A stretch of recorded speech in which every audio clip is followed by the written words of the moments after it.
sepi. Tumbuh cerita dari zaman berperi, di bawah bulan yang pucat warnanya tersimpan rahasia dalam tanah tua. Perigi lama di balik rimba, batu berlumut dimakan masa. Tiada suara, tiada cahaya, namun kisahnya hidup selamanya.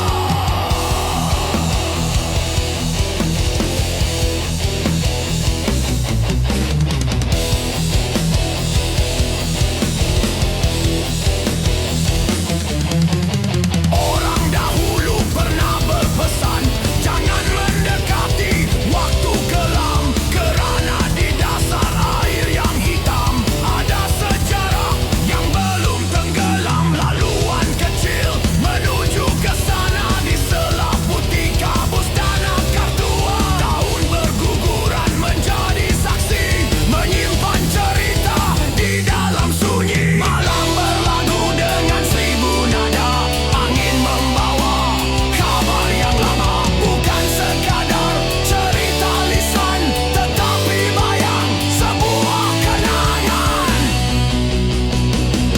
Perigi buta, perigi tua, diam berdiri menunggu masa. Tiada cahaya menembusi dasar, namun rahasia terus berputar.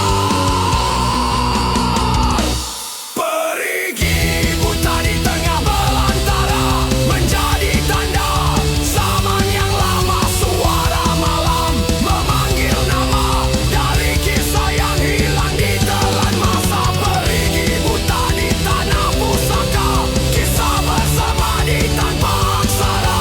Biar dunia melupakan cerita, alam tetap menyimpan segala.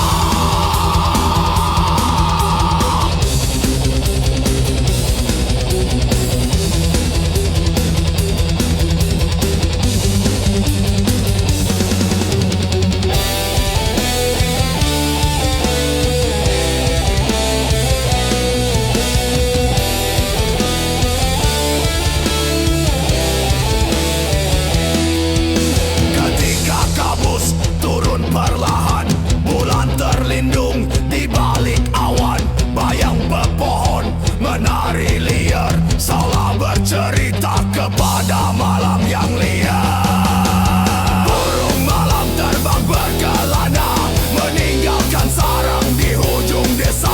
Bunyi ranting patah kedengaran, mengiring langkah dalam kegelapan. Di batu tua penuh ukiran, tersurat kisah penuh persoalan.